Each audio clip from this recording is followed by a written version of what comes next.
रबी फसलों में गेहूं, चना, मटर, सरसों और आलू के बाद ज्यादातर किसान तीसरी फसल के रूप में ग्रीष्मकालीन फसलों की बुआई का काम करते हैं। ग्रीष्मकालीन फसलों में किसान मूंग और उड़द की बुआई अधिक पसंद करते हैं।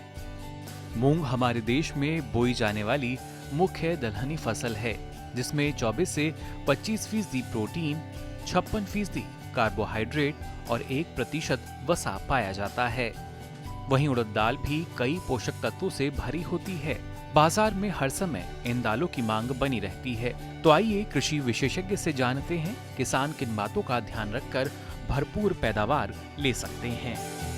रबी की फसलों की कटाई के बाद जो मुख्य रूप से जैसे सरसों की फसल है, गन्ने की फसल है, इस फसल की कटाई के बाद हम ग्रीष्मकालीन फसलों को बोते हैं।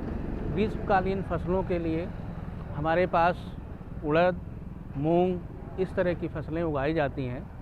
इन फसलों को उगाने के बहुत फ़ायदे हैं। सबसे बड़ी चीज़ तो ये है कि हमारे देश में दलहन का उत्पादन इस समय पर्याप्त मात्रा में है, लेकिन दलहन की खपत अधिक होने की वजह से हमको दलहन उत्पादन आगे बढ़ाना है। इसके लिए किसान भाइयों को जो भी समय खेती बाड़ी के बीच में मिलता है, उसको अगर उपयोग में लाया जाए तो बहुत ही अच्छा है।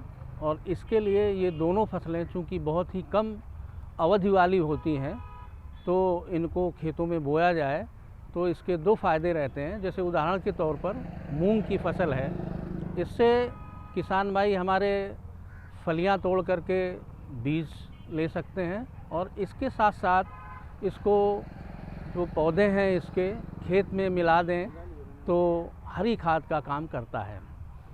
मूंग की बहुत सारी प्रजातियां हैं, लेकिन उन प्रजातियों को बोएं जो कम अवधि वाली हैं। आमतौर पर मूंग की जितनी भी प्रजातियां हैं वो 60 से 72 दिन में आ जाती हैं। मूंग की खेती में कोई बहुत ज़्यादा कृषि कार्य करने की ज़रूरत नहीं होती है। आमतौर पर अगर किसान भाइयों को अच्छी प्रजाति का बीज उपलब्ध हो जाता है तो इसका 15 किलोग्राम बीज प्रति हेक्टेयर के लिए उपयुक्त रहता है। इन दलहनी फसलों की बुआई करते समय किसानों को किन किन बातों का ध्यान रखना है, आइए जानते हैं कृषि विशेषज्ञ से। जो मुख्य चीज़ें ध्यान देने की हैं, उसमें किसान भाइयों को चाहिए कि बीज बोने से पहले बीज को अच्छी तरह से साफ़ कर लें और फिर बीज बुआई के समय इसमें राइजोबियम कल्चर का प्रयोग ज़रूर करें। राइजोबियम कल्चर के प्रयोग से फसल की पैदावार अधिक होती है, क्योंकि ये कल्चर फसल में नाइट्रोजन के स्थिरीकरण का बढ़ाता है और इससे फसल की पैदावार अच्छी होती है। चूँकि ये गर्मी की फसल है, इसलिए इसमें सिंचाई की मात्रा ज़्यादा लगती है और इस वजह से किसानों को ध्यान में रखना चाहिए कि पानी की समुचित व्यवस्था होने पर ही इस फसल को लगाएं। आमतौर पर इसमें 5 या 6 पानी की ज़रूरत होती है और इतने पानी से ही इस फसल की अच्छी पैदावार ली जा सकती है। दूसरी इसी तरह की एक फसल उड़द है, उसमें भी इसी तरह का कृषि कार्य किए जाते हैं और इससे किसानों को अच्छी पैदावार मिल सकती है। इन दोनों फसलों में आमतौर पर कुछ कीड़े मकोड़े लगते हैं, जिनमें से मुख्य जो कीड़ा होता है वो होता है बालदार सूड़ी। इसका प्रकोप शुरुआत में ही होता है और बीच में भी हो सकता है।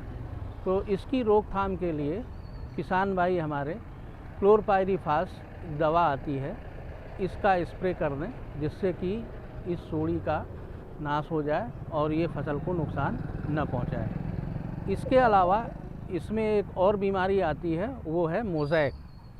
इस बीमारी की ख़ास पहचान ये होती है कि इसमें पहले पत्ते हल्के पीले रंग के होते हैं, फिर पूरा का पूरा पौधा पीला हो जाता है और इस तरह के पौधों में बढ़वार रुक जाती है तथा इसमें फूल नहीं लाते हैं।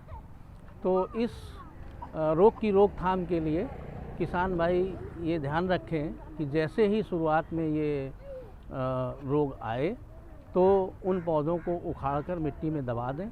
क्योंकि यह रोग एक मक्खी के द्वारा फैलता है, इसलिए इस रोग की रोकथाम के लिए उस मक्खी का नाश करने के लिए, उस मक्खी को रोकने के लिए जो भी बाज़ार में अंतर्प्रवाही दवाएं जैसे इमिडाक्लोप्रिड इत्यादि दवाएं आती हैं, इनका स्प्रे करना चाहिए। इस दलहनी फसलें मिट्टी के लिए बेहद लाभकारी होती हैं। किसान छोटी छोटी सावधानियां अपनाकर जहां भरपूर उपज ले सकते हैं, वहीं मिट्टी की उर्वरा शक्ति में भी इजाफा कर सकते हैं।